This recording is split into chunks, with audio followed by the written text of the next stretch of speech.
कंकाल का रहस्य। चौरा गांव के खेतों में इन दिनों खुदाई का काम चल रहा था।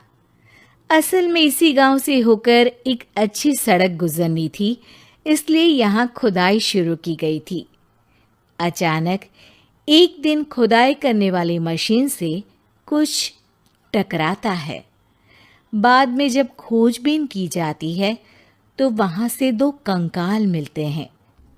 पुलिस गांव के लोगों से पूछताछ शुरू करती है। आप लोगों को क्या लगता है ये किसके कंकाल हो सकते हैं? अरे साहब, हमें क्या पता ये किसके कंकाल है, आप ही लोग पता लगाइए। हम लोग तो बहुत ज्यादा डरे हुए हैं। हाँ, हमारी फॉरेंसिक टीम अभी आ रही है। ये बताओ कि इस गांव के रहने वाला कोई जोड़ा गायब तो नहीं ना? क्योंकि शुरुआती जांच में तो ये बात सामने आ रही है कि एक कंकाल किसी पुरुष का है तो एक किसी महिला का। साहब, हमें तो बहुत डर लग रहा है। ऐसे कंकाल मिलने का मतलब गांव के आसपास ही किसी की हत्या हुई है या फिर किसी को जलाकर मार डाला गया है। हाँ साहब, हम अपने परिवार को लेकर बहुत ही ज्यादा परेशान हैं। देखिए, आप लोगों की परेशानी हम समझ सकते हैं, लेकिन आप लोगों को पुलिस का सहयोग करना होगा, क्योंकि आपके सहयोग के बगैर हम ये पता नहीं लगा सकते हैं कि आखिर ये किसके कंकाल है और इनकी हत्या किसने की। ठीक है साहब, गांव के लोग आपका पूरा सहयोग करेंगे। हाँ साहब, पूरा सहयोग करेंगे। तो फिर ठीक है, हम अपनी जांच शुरू कर देते हैं। कुछ दिन बाद जांच रिपोर्ट आ जाती है। पता चलता है कि ये कंकाल करीब 20 साल पुराने हैं, यानी 20 साल पहले किसी जोड़े की हत्या कर शव को यहाँ पर दबा दिया गया था।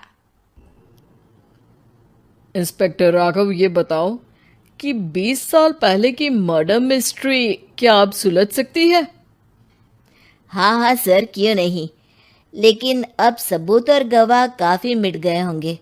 मुश्किल तो होगी, लेकिन शायद किसी परिवार को इंसाफ मिल सके। इंस्पेक्टर राघव, आप बिल्कुल सही कह रहे हैं। किसी परिवार को तो इंसाफ मिलेगा ही, और किसी को उसके किए की सजा भी मिलेगी। जी सर, मैंने तो जांच शुरू भी कर दी है। 20 साल पहले इस गांव के 2 जोड़े अचानक कहीं गायब हो गए थे। मैंने दोनों ही परिवारों के बाकी के सदस्यों से बातचीत शुरू की तो उन्होंने बताया कि उनके बच्चे शहर गए थे, लेकिन आज तक वापस नहीं लौटे हैं। लेकिन ये दोनों शव किस परिवार के सदस्यों के हैं, ये कैसे पता चल सकेगा? सर, मैंने डीएनए टेस्ट करवा लिया है। आज शाम तक इसकी रिपोर्ट भी आ जाएगी। अच्छा, ठीक है। उसी शाम को सर, डीएनए रिपोर्ट के मुताबिक ये दोनों ही लाशें चौरा गांव के रहने वाले प्रधान सुल्तान सिंह के बेटे और बहू की है।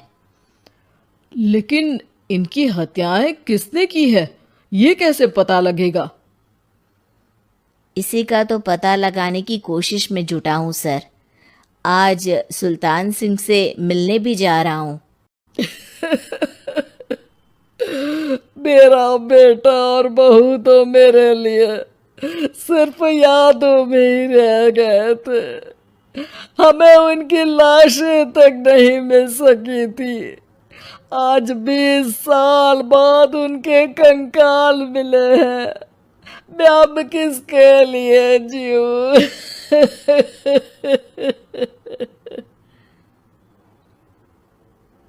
लेकिन सर, क्या आपकी किसी से कोई दुश्मनी थी? अपने बेटे बहू की हत्या के लिए आप किसे जिम्मेदार मान रहे हैं? अब मैं किसका नाम बोलूं? मेरी तो किसी से दुश्मनी नहीं थी। बस मेरे बेटे बहू को कोई वापस ला पाता।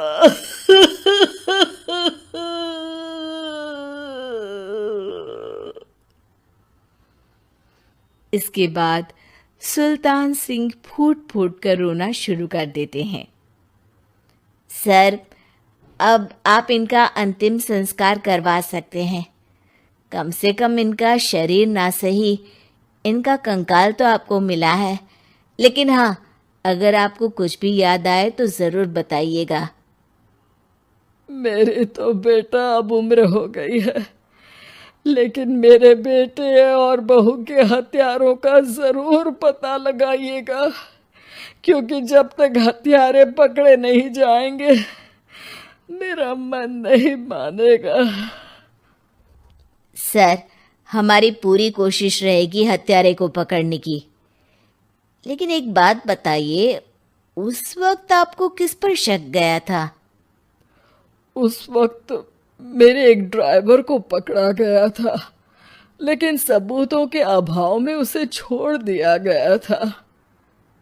अच्छा, और ड्राइवर पर कैसे शक हुआ था?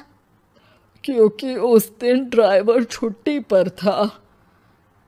उस समय लेकिन लाश क्यों नहीं मिल सकी थी? उस वक्त पुलिस ने बहुत कोशिश की थी, लेकिन दोनों की डेड बॉडी नहीं मिल सकी थी। ठीक है, हमारी तफ्तीश चल रही है, मैं फिर आऊँगा। इसके बाद इंस्पेक्टर वहां से चला जाता है और सुल्तान सिंह अपने बेटे और बहू की याद में खो जाते हैं। कुछ दिन बाद सुल्तान सर, एक बात बताइए, जब आपके बेटे बहू की हत्या हुई थी, उसी के आसपास आपके ही गांव का रहने वाला एक और जोड़ा उसी वक्त गायब हो गया था ना? हाँ सर, अलका और अभिषेक, वो भी मेरे बच्चों जैसे ही थे। तो फिर वो कहाँ है? उनका भी आज तक पता नहीं चल सका, लेकिन बताते हैं कि कुछ साल पहले अभिषेक को गांव के ही किसी आदमी ने मुंबई में देखा था, लेकिन फिर वो गायब हो गया। यानी अभिषेक और अलका की हत्या नहीं हुई थी, बल्कि उन्होंने किसी वजह से खुद ही गांव छोड़ दिया था। हाँ, हो सकता है, क्योंकि अभिषेक मेरे बेटे संतोष का अच्छा दोस्त था और उसका मेरे घर भी आना जाना लगा रहता था। हो सकता है कि उसने मेरे बेटे और बहू के बारे में सुन लिया हो और ये गांव छोड़ दिया हो सकता है। उनके परिवार का कोई अब नहीं रहता क्या इस गांव में? अब तो कोई नहीं रहता। एक चाचा थे, लेकिन उन्होंने भी अपना पुश्तैनी मकान बेच दिया है। वो भी अब कहीं शहर में ही बस गए हैं। ओह, अभिषेक और अलका के बारे में भी पता लगाना होगा। हो सकता है कि वही इस हत्या के बारे में कुछ बता सके। हो तो सकता है, लेकिन वो बेचारे तो खुद ही वक्त के मारे थे, वो क्या बताएंगे। फिर भी सर, जब केस दोबारा खुला है तो जांच तो करनी ही पड़ेगी, और इस बार तो लाशें भी बरामद हुई है।